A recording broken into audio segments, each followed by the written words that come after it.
Hi, I'm Jeanette Roche. This is Bridge City News. Here are some of the top stories we've been following. Prime Minister Mark Carney seeks stronger ties with European allies while meeting with French and UK leaders. Plus, at least 40 people dead in multiple U.S. states following violent twisters, dust storms, and wildfires that decimated entire neighborhoods. And millions around the world wear green, march in parades, and chug Guinness in celebration of St. Patrick's Day. Your nation, your province, your southern Alberta. From the heart of Lethbridge, it's Bridge City News with Jeanette Roche.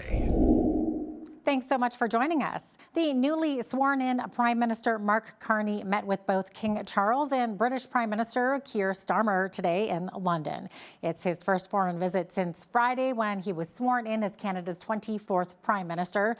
Carney was also in Paris earlier today for a meeting with French President Emmanuel Macron, where he said Canada and France have been reliable partners for centuries. He also noted both countries are now committed to unwavering support for Ukraine. Carney is also seeking stronger ties with allies in Europe during what he calls an age of economic and geopolitical crisis. Prior to a private meeting with the French president, Carney said Canada is, quote, the most European of non-European countries. With you, Mr. President, I want to ensure that France and the whole of Europe works enthusiastically with Canada, the most European of non-European countries, determined like you to maintain the most positive possible relations with the United States. Canada is a reliable, trustworthy, and strong partner of France, which shares our values and lives them through action during this age of economic and geopolitical crises. As Carney on Friday made a show of signing an order in council to eliminate the consumer carbon tax, today Conservative leader Pierre Poilievre announced he will axe the entire carbon tax law, which requires provinces to impose an industrial carbon tax. Even though Mr. Carney has signed a fake executive order to hide the tax for 35 or 40 days leading up to the election, it is still in place. And it applies across the board. The tax is scheduled to go up 300% over the next 5 years, and hiding it for a few weeks will not change that. Carney's proposed shadow carbon tax will be bigger than Trudeau's carbon tax. And it's ultimately a trick. Hide the tax before the election and then bring it back bigger than ever after the election. Today I'm announcing that a common sense Canada First Conservative government will repeal the entire carbon tax, including the federal backstop that requires provinces impose industrial taxes. There will be no taxes on consumers, no taxes on Canadian industries. Instead, provinces will continue to have the freedom to address this issue how they like, but there will be no federal obligation to impose the tax. We will also axe the tax on steel, aluminum, natural gas, food production, concrete, and other industries. Instead of taxes, we will use technology. Technology, not taxes, is the best way to fight climate change and protect our environment. While the Liberals tax businesses who use energy, Conservatives will cut taxes and boost incentives for those who bring down emissions. Carrot, not stick.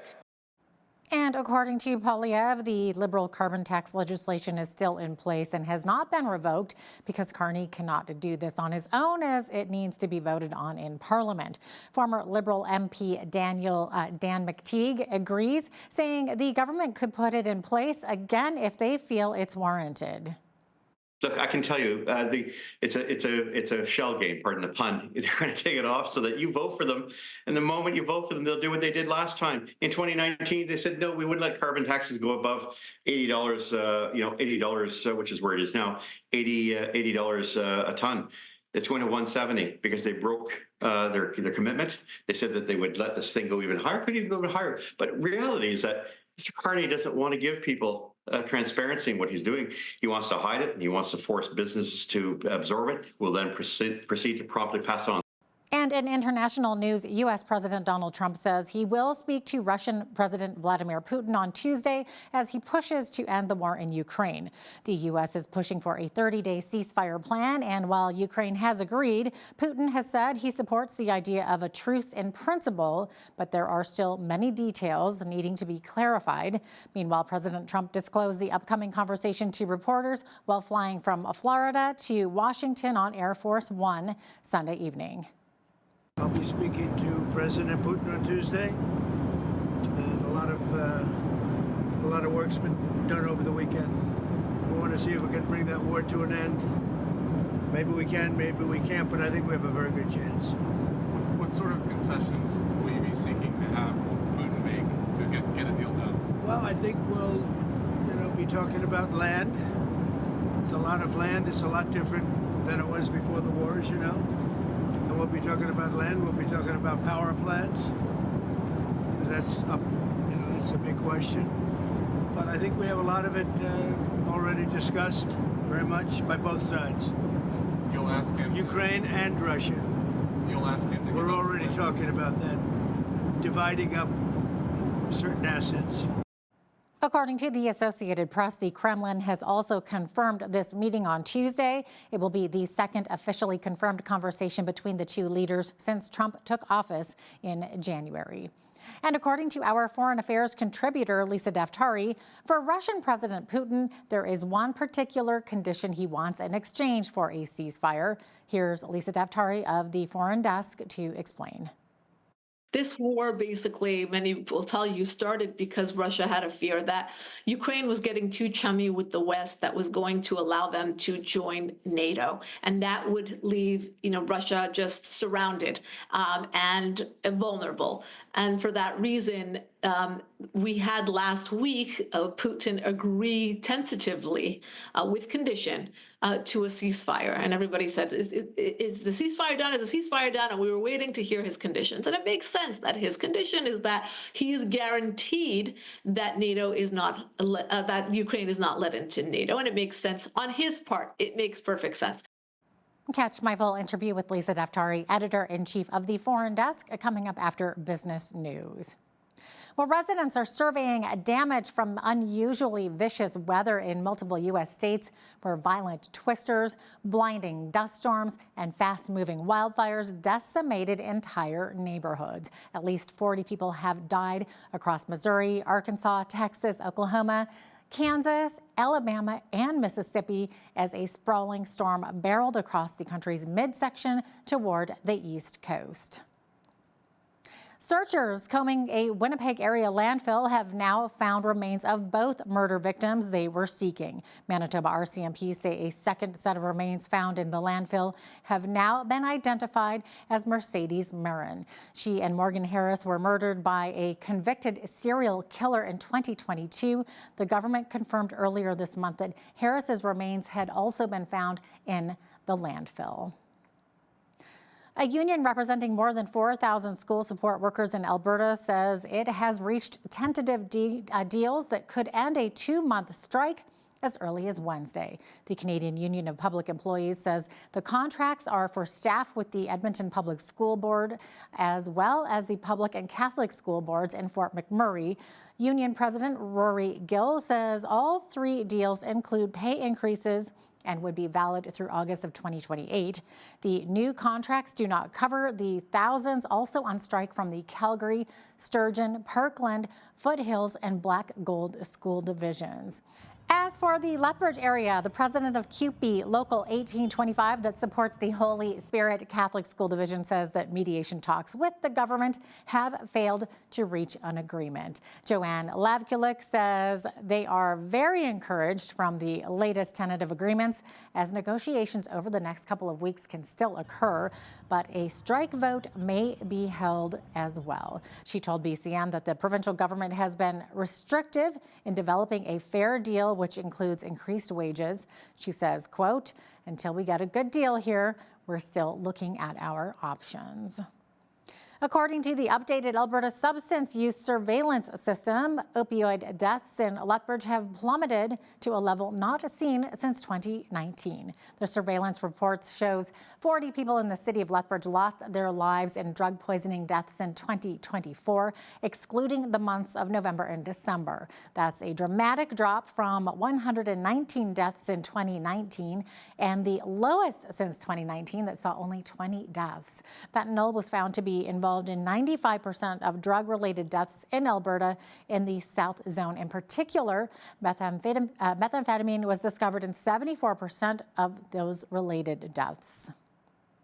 Lethbridge police say they are on the lookout for a 51-year-old man who is wanted on outstanding drug warrants.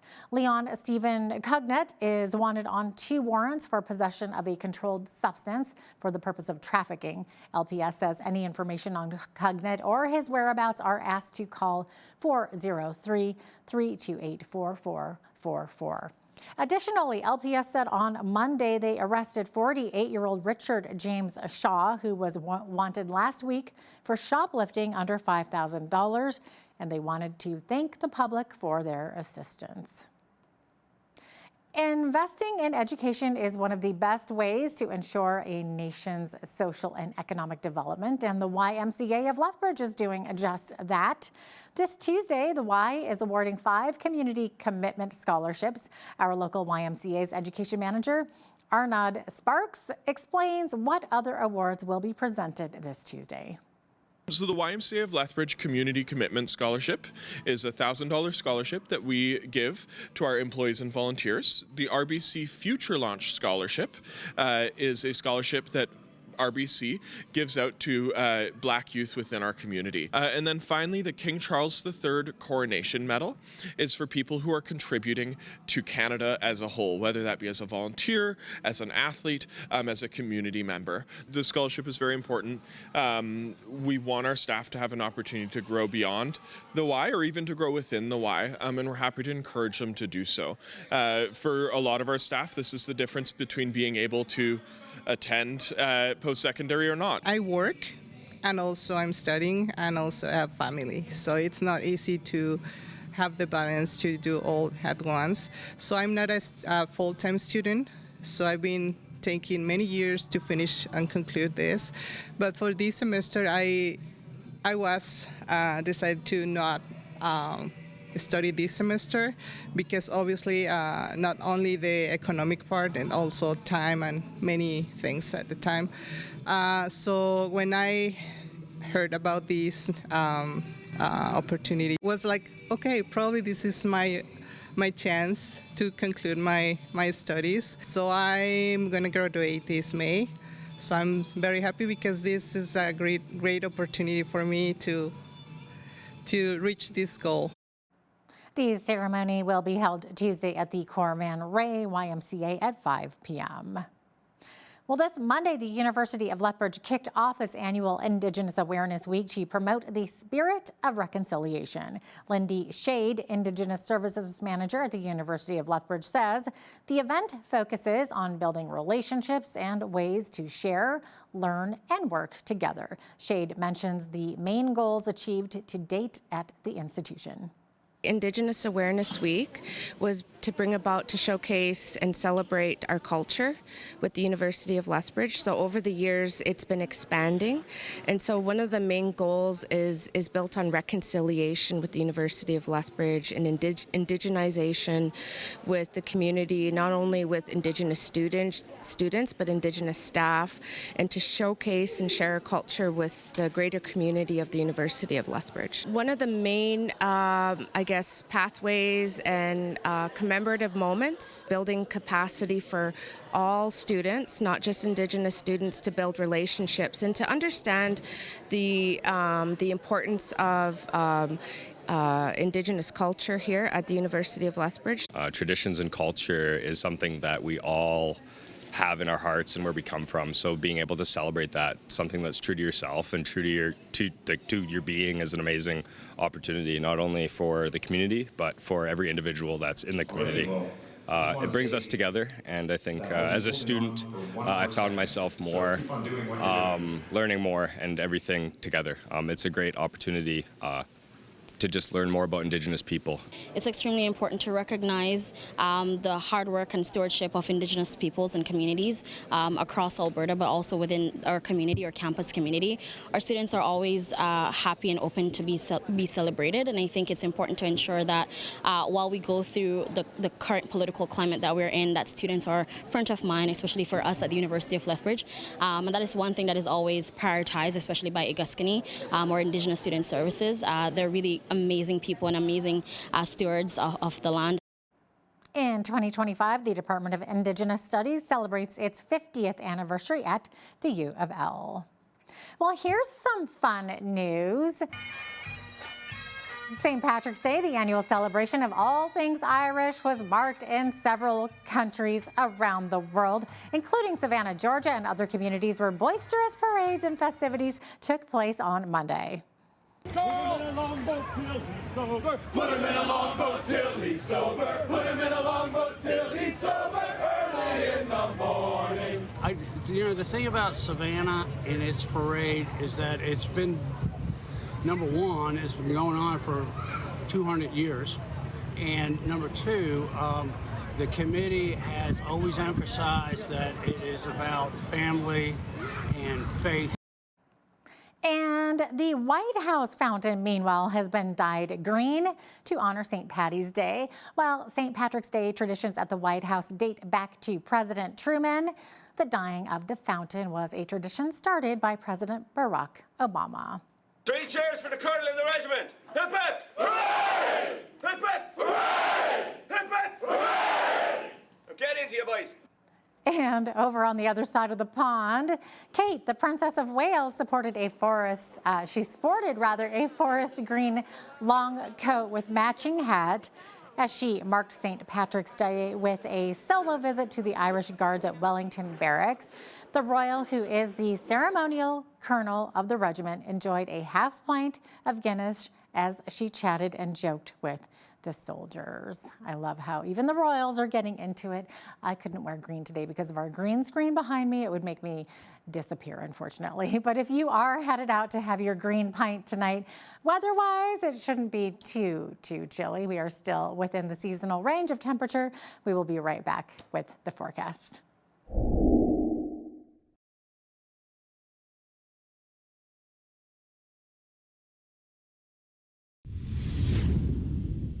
Well, like I said before the break, if you've got some St. Paddy's Day plans tonight, expect wind gusts at 30 to 50 kilometers per hour and temperatures steadily decreasing from 6 down to an overnight low of -7. Here is a full look at that 7-day and national forecast.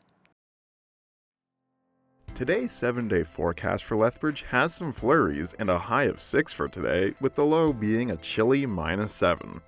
Tomorrow continues this brief cold spell we're experiencing, with a chance of flurries, a high of 2, and a low of -5. The next 3 days, however, will be nice and sunny. Starting on Wednesday is a high of 8 with a low of 0. Both Thursday and Friday are full of sun with highs of 9 and lows of -1 and 0 respectively. Our weekend is looking a bit complicated, with Saturday having a 30% chance of rain or flurries, but with a high of 9 and a low of 0. Hopefully, Sunday's projected weather stays true throughout the week, as we're looking at partly cloudy skies, a high of 13 and a low of 4.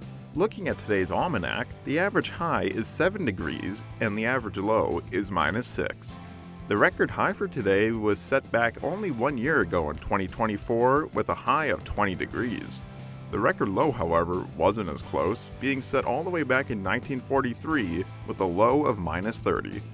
The sun rose at 7:41 a.m. and set at 7:39 p.m. That's only 2 minutes away from us getting 12 hours of daylight. Moving on to the national forecast, Victoria is looking to have a high of 10 with partly cloudy skies, alongside Vancouver with a high of 8. Edmonton is having a high of 3 with partly cloudy skies as well, but Calgary is the odd one out with a high of 3 but a 30% chance of flurries. Moving on to the prairies now. Winnipeg is having a high of 2 with nice sunny skies, but both Regina and Saskatoon are having highs of -3 with chances of flurries. Moving on to central Canada, both Toronto and Ottawa share a sunny sky and highs of 9, and Montreal also has a nice sunny sky but with a high of 7. On to the east coast now. Fredericton, Halifax, and Charlottetown all have chances of rain or flurries, but Fredericton is looking to have a high of 4, Halifax having a high of 11, and Charlottetown is having a high of 3. And to finish off this national forecast, St. John's is looking to have a high of 14 with partly cloudy skies. A full liquidation at Canada's oldest company could begin as soon as Tuesday and last for up to 12 weeks, putting more than 9,000 jobs at risk. Hudson's Bay was back in court Monday morning to advance its creditor protection case. The company is still holding out hope that it will find a lifeline as it seeks safeguards from landlords, suppliers, and other partners it owes money to. Its application to the Ontario Superior Court of Justice says Hudson's Bay struggled because of subdued consumer spending, U.S. trade tensions, and post-pandemic drops in downtown store traffic. A source told the Canadian Press last week that the company is looking at closing roughly half of its 80 Hudson's Bay stores. The annual pace of housing starts in February slowed 4% compared to January. Canada Mortgage and Housing says the seasonally adjusted annual rate of housing starts came in at 229,000 units for February, down from the previous month. Meanwhile, home sales in February were down over 10%, dropping to their lowest level in more than a year. The Canadian Real Estate Association says the drop comes as home buyers are staying on the sidelines, concerned about purchasing as a result of the trade war with the United States. On a month-over-month basis, home sales in February were down 9.8% compared with January. The national average sale price of a home sold in February was just under $700,000. And now here's a look at today's markets. The TSX was up 231 points on the day to finish at 24,785. The Dow was up 353 points to 41,841. The S&P 500 was up 36 points to 5,675. The Nasdaq was also up 54 points to 17,808. West Texas Intermediate Oil was up 27 cents to 67.45 US per barrel. Natural gas was down 10 cents to $4 US. Gold was up 17.88 to $3,001.08 US an ounce. Silver was up 9 cents to $33.86 US an ounce. Feed wheat is $8.60 per bushel, barley is $6.64, canola is at $12.85, and corn is at $7.95 per bushel. Live cattle were up $1.85 to $205.02 for the April contract. Feeder cattle were up $2.65 to $284.62 for the March contract. And lean hogs were up $1.45 to $88.07. That is for the April contract. And the Canadian dollar was even over the past 24 hours to 7 cents US.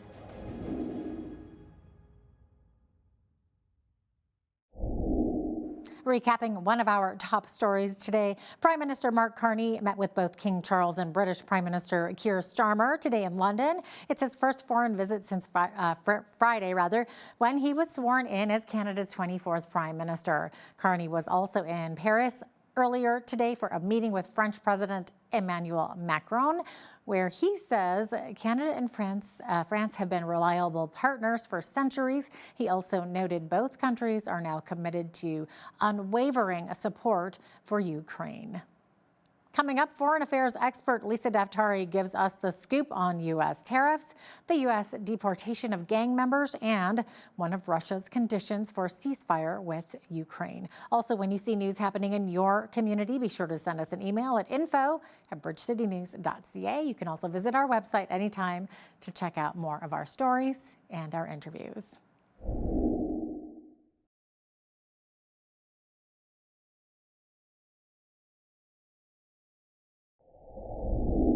Well, here in Canada, it seems all we've been talking about are tariffs, tariffs, tariffs. But what's the American perspective on this? Well, Lisa Daftari, the editor-in-chief of the Foreign Desk, joins me from Los Angeles to discuss this along with a whole lot of other topics that are happening around the world. Lisa, welcome. Great to have you back. Thank you for having me. Great to be back. Of course. Okay, so Trump's tariff threats are dominating the news cycle, but recently Canadian politicians traveled to Washington, D.C. to not just try to negotiate, but also warn American industries that these tariffs are going to hurt them too. So, however, we've got now Treasury Secretary Scott Bessent is shooting down the idea that tariffs are certain to drive up prices, at least in the short term. So, Lisa, can you explain why Bessent is saying this? So Bessent's point, and okay, so let's start with the average consumer's fear of all of this is that prices will go up, and Donald Trump and his administration have acknowledged that that may happen, and we're seeing it here in the United States. I mean, the days when he talks about tariffs, the markets go down. The days that he doesn't talk about it, there's silence. We're saying the markets go up. It's like, please don't talk. So yes, we understand that that may be the growing pains of this strategy. And what is that strategy, right? So from the perspective of the United States, from the perspective of the Trump administration, those tariffs are meant to equalize the playing field. And Donald Trump sat in the Oval Office last week and said, we are paying tariffs, by the way. There's tariffs on many products that we bring into the United States. So we're only doing what is fair. And Bessent went on the weekend, the Sunday morning news shows and said that, look, it's already working. We anticipate that between April and June, we're going to see a lot of these tariff nations, mainly Canada and Mexico, because China, because we're seeing Mexico play along a bit more already, will come around. And what does that mean? That we'll tariff you what you tariff us. So if you don't want to be tariffed, you'll back down and you'll decrease the tariffs on the goods that the United States is buying as well. So I think, that's pretty much fair. If you're charging me 1%, I'll charge you 1%. If you're charging me 25, I'll charge you 25. And that is what this is meant to do. So according to Bessent, as he laid out this weekend, we're going to see that equalized in months to come. Now, will it be tumultuous here on out? We hope not. We hope that the markets will stabilize based on this forecasting, but let's see how this goes. Yeah, and like you said there, the Bessent was telling Americans that, the plan's already working, right? And he's saying that some U.S. trade partners want to drop their tariffs. I know Canadian politicians are pretty much playing this tit for tat game, and it's almost like a chess game. It's ridiculous. It's changing day by day, hour by hour, it seems. And so they're wanting to implement these reciprocal tariffs. So, Lisa, what countries is Bessent actually referring to when he's saying they are backing down? Yeah, so we've already seen Mexico show, some sort of cooperation. Look, with regard to Canada, you guys have, a new PM. You guys have a lot of, there's already a government that wants to prove itself. So when Trump stands there and says, that's where you get into the tit for tat war of all of this. But when we really sit down and talk like partners and neighbors, which I hope that will eventually happen when the dust settles, the truth of it is that we can both benefit from lower tariffs on products coming in and out of both countries. We can both benefit from a stronger border. We can both benefit from stronger and more serious migrant policies and immigration policies. And that, this is all going to benefit everyone. So Canada, United States, Mexico, the trio have to be in unison when it comes to both tariffs and migration, crime, drugs, all of it. And I think that we'll have a stronger continent for it. Now, with regards to China, I think it's a different ballgame. The Chinese have created a system in which, you know, they think that they can do without the United States. They think they can play who's bigger and really, you know, go with that strategy. And according to the Chinese, they'll go to war over it. So we shall see if this strategy works for all. The issue, I think the blessing and the curse, I will say, with the Donald Trump administration is that he does come into the Oval Office, he does come into the presidency dealing with things the way that he dealt in business and in real estate, the art of the deal, right? And that has worked many times to use those out of the box, you know, strategies when it comes to negotiations, and not using our, you know, not being used when it comes to the United States, not paying, you know, overpaying our share when it comes to the acronymed organizations, and not being taken advantage of. And all of that's great. But it's not one size fits all when it comes to these negotiations. Not all negotiation partners are created equally. And I think that Donald Trump knows that, because I hope that he has sat across enough people in his lifetime to understand that the Chinese and the Canadians and the Mexicans will not deal with him in the same manner. So we are hoping that this does benefit the global economy the way that he says it will. I mean, look, that is the bottom line. I know there are a lot of naysayers out there, and I'm not here to defend Donald Trump's personality or his business acumen, but the truth is he's not trying to destroy America or destroy the continent of North America or destroy the world. His approach is to stabilize, is to end the senseless wars, is to stabilize the economy, and to really make it more prosperous for everyone all around. But America first, right? Yeah, I think you're right. You're definitely running the country like a business, because that's what he does. Is the average American concerned about tariffs, or is it something that's just not even on their minds the way that it is in Canada? It is. And, you know, for the people who oppose Donald Trump, it's actually become such a point, right, for them to say, oh, look how great, you know, you see it all over social media, you know, how is that going for us now? How is Make America Great Again going for us now? And they think that the tariffs are something that will bring us down, that will create enemies.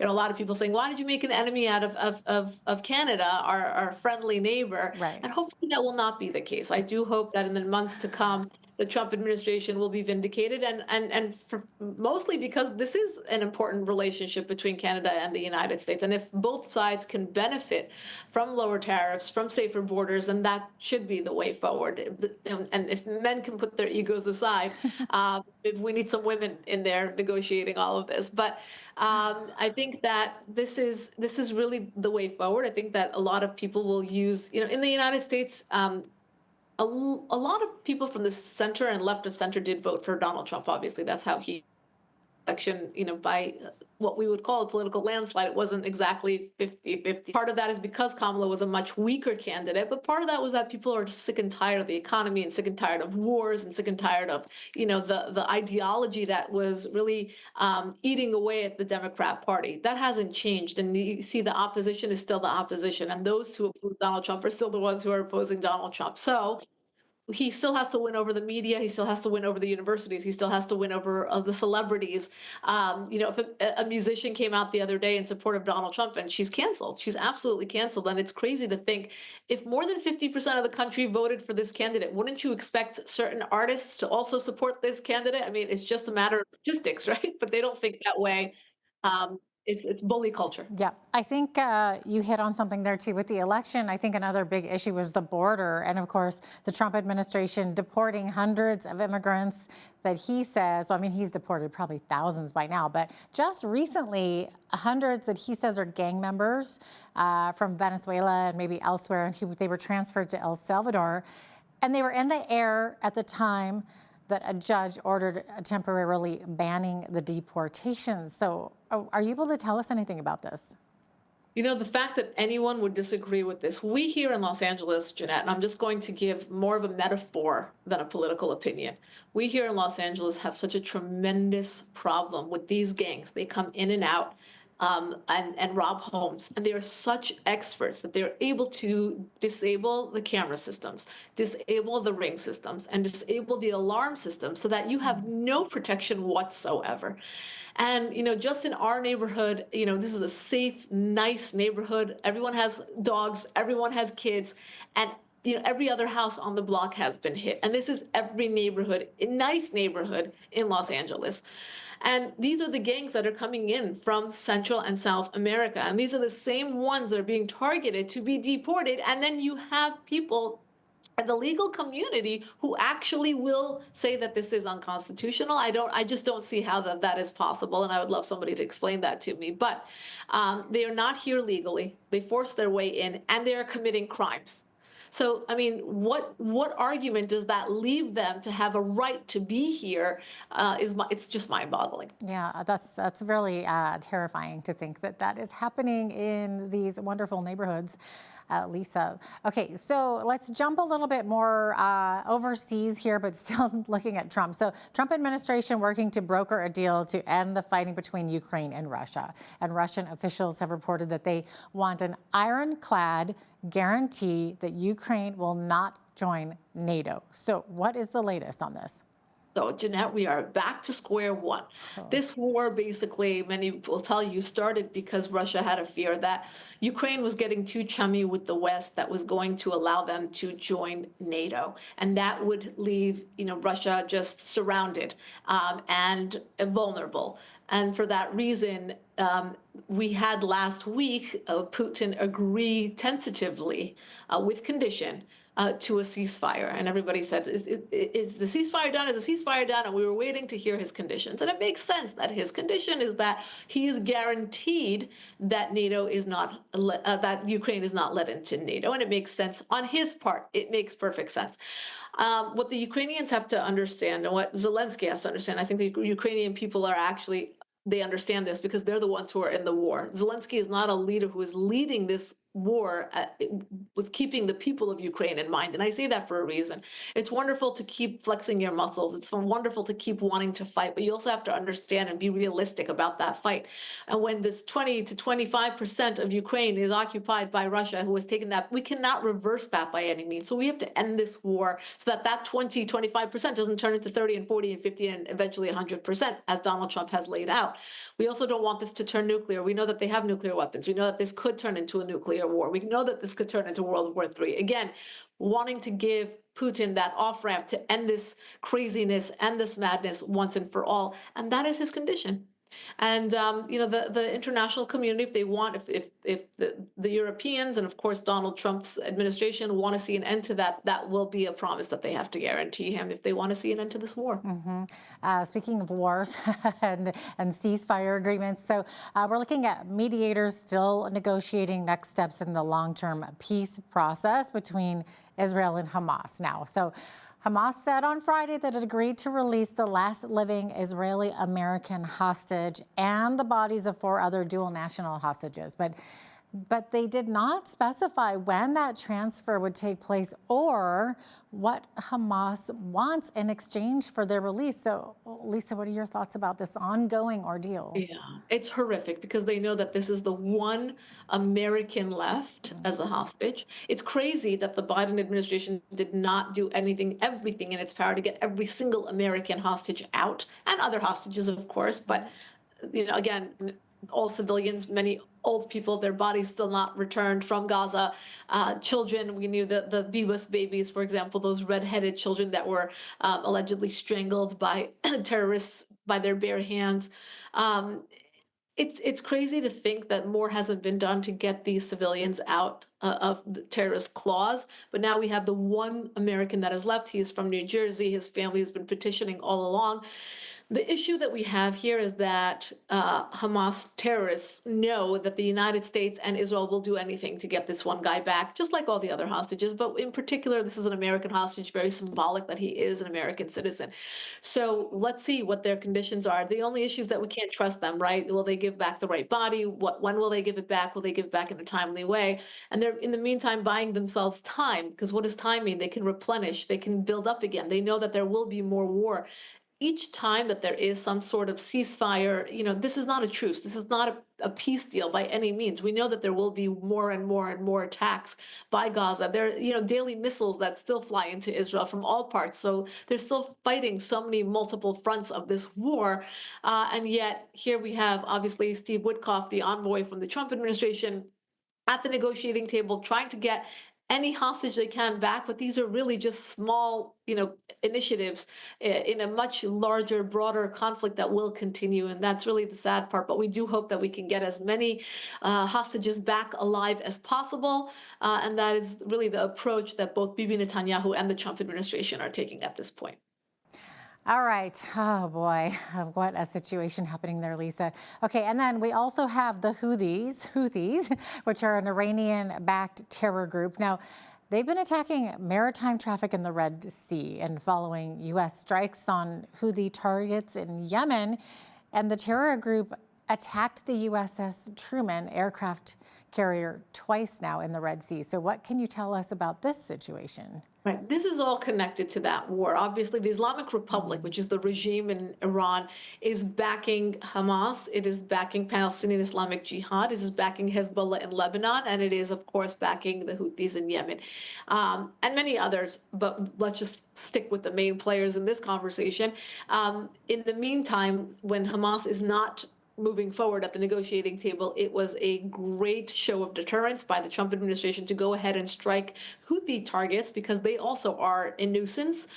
Instead of waiting for them to shoot at us and us intercept those missiles and give ourselves a pat on the back like the Biden administration did many times, there is proactive measures taken to show the regime and to show the Houthis who's in charge, new sheriff in town, and of course that this will not be tolerated any longer. This is peace through strength. This is a show of strength that will hopefully tell Tehran, tell the mullahs in Tehran that they could be next, that there could be strategic targets on there could be strategic hits on their nuclear targets, that there could be more slaps on the wrist. These are warnings to them to back off on their regional terror war that they have launched, not only against Israel, but against all moderate Arab states who are against the march forward by the Islamic Republic, taking over the region and, of course, hitting U.S. assets in the meantime.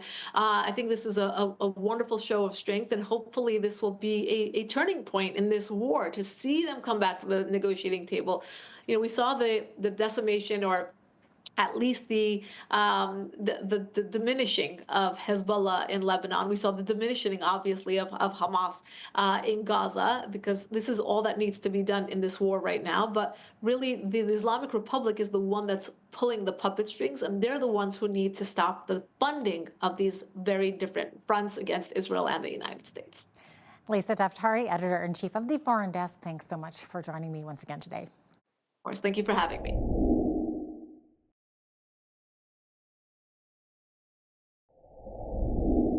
A group of researchers from all over the world are closely examining the long-term effects that spaceflight has on the human mind and body. There are 2 Canadian experts involved in the research project, and they are both from our own University of Lethbridge.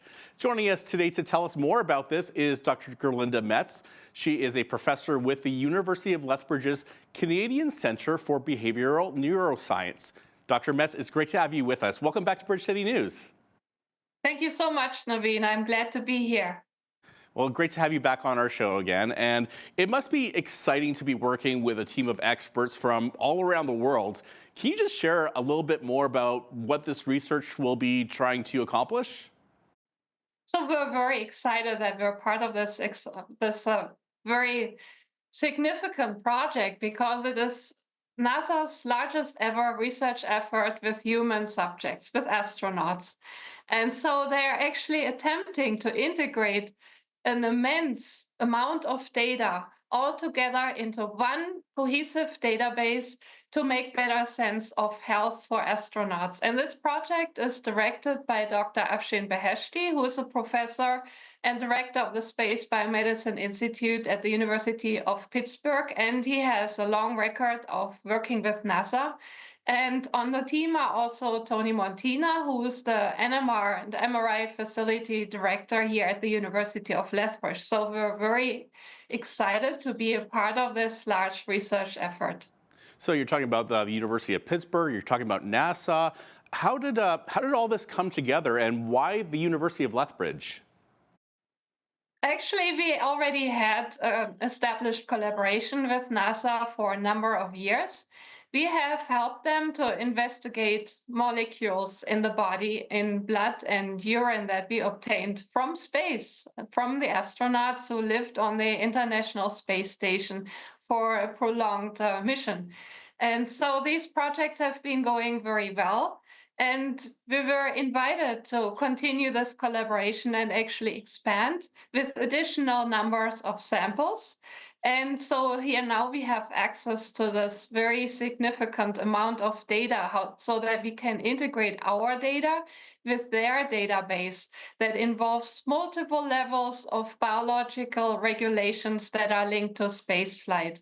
And this is a really exciting project and very important also as a learning experience, not only for space flight, because we are going into becoming a more of a spacefaring civilization these days, but really we're also learning important lessons for life on Earth as well.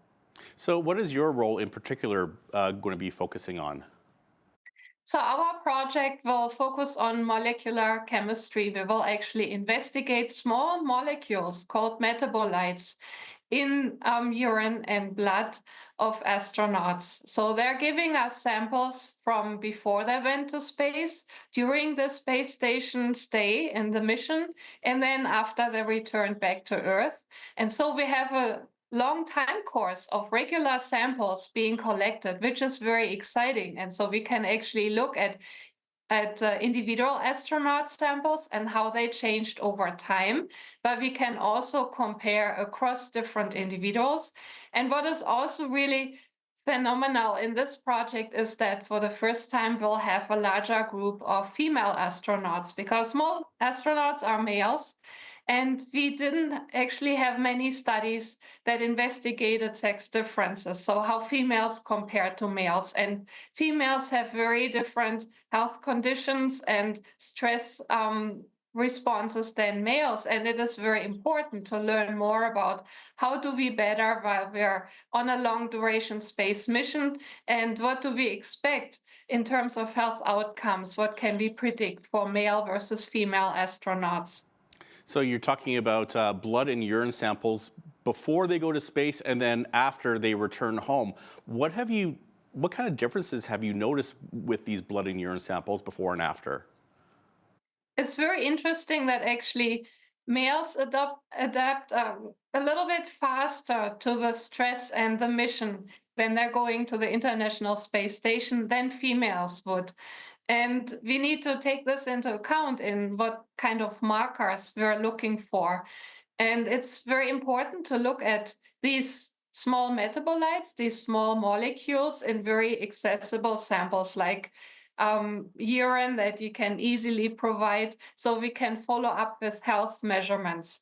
And this is important when we go to space, because space is a very, very harsh environment. These astronauts are going through extreme levels of stress, not only psychologically, but also physiologically and physically. We have also microgravity or zero gravity. We have lower levels of a magnetic field than we have on Earth. We have very cold temperatures. We have very dry air. We also have various levels of radiation. This is a very harsh environment that astronauts enter into, and there are all kinds of health complications that they might be at risk. And so we want to better understand, with looking at these molecules, what risks are they to be expected, but also how can we produce countermeasures and treatments for them to prevent these adverse health outcomes for them. And you mentioned one of your colleagues, Tony Montina, who is also working on the project. Can you explain a bit about what his focus will be on? So my colleague, Tony Montina, he's the director of the NMR facility. We're using what we call nuclear magnetic resonance spectroscopy. That is a mouthful, but what we're doing is we study small molecules.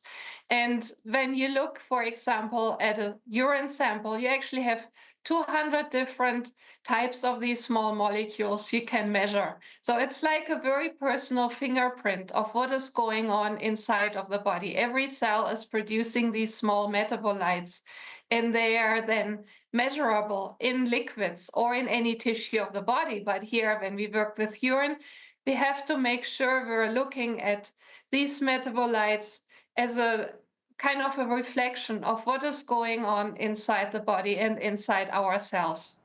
It's just so fascinating how spaceflight can affect your body and can affect the mind. And apparently spaceflight also affects mitochondria, which generate energy for the human cell. What do we know about how and why mitochondria is changed by spaceflight, and what are some potential solutions? So mitochondria are like the powerhouses of the cell. Every cell has mitochondria. And what happens when we're going through extreme stress, or we're especially entering a space environment, these mitochondria might go into, some at least, into a dysfunctional state. This is such an extreme impact on the body to go to space with all the different stresses going on, that mitochondria might be disrupted in their normal function. So they actually produce less energy than what we would like to see and what the body would need. Because every cell has mitochondria, and because organs are made out of cells, cells can actually lead to diseases in various organs through mitochondrial disruption. So this is something that is a very important learning experience, because what we're seeing also in aging on Earth often is that mitochondria become dysfunctional. So we actually learn a great deal about aging on Earth. So what can we do about it? That's an important question. And we have actually developed on Earth, through many clinical studies, various drug treatments that can improve mitochondrial function. Now that we know, that's actually based on Dr. Afshin Beheshti's work, that mitochondria are dysfunctional in space. We can use and test some of these therapies that we have available, and maybe even dietary countermeasures could be effective. So for example, think of antioxidants that reduce the amount of cellular stress that would protect mitochondria in their function. There are many other ways of how drugs could affect and boost mitochondrial function. And so these need to be tested now that we have realized that there is an issue. We can now hopefully help astronauts stay healthier for longer in space. And I'm told that astronauts have a higher risk of cancer. And you had mentioned earlier that there's a lot of radiation up in space, so that might be behind it. But what else would be behind it other than radiation? And will your research be exploring this area as well? So cancer, indeed, like you say, is a very important risk factor that we need to take into account for space flight. And we have low levels of radiation. We also have ionizing, very strong resources of radiation, such as solar flares produced when the sun is very active and it's going through cycles where it's more or less active. And when it's highly active, this is more putting a higher risk on the body. Also, we have cosmic radiation that is always there, and we have ionizing radiation when particles meet the Earth's magnetic field. So we have various sources of radiation that can potentially cause cancer. So that is a significant risk factor. We are also worried about that, for example, for pilots who actually go into higher levels of in our atmosphere, and they also experience potentially higher levels of radiation by flying. So we need to learn about these health risks. What this radiation can actually do is induce DNA damage. So that's the genetic code in our cells, and that can actually trigger some cancerous risk factors that lead to tumor growth in the body. And we have to learn about these risks and also how to prevent them, potentially through drugs or dietary countermeasures. And what about eye disorders from spaceflight? What is it that affects the eyes negatively? Yeah, there are actually various risk factors again when we go to outer space. First of all, the weightlessness we're going through lower levels of gravity is shifting the fluid in the body, and actually we have more liquids, more fluids going into our heads and our upper body. So this actually can affect the eyes, and often we're seeing also that faces become more puffy over time when they're in space.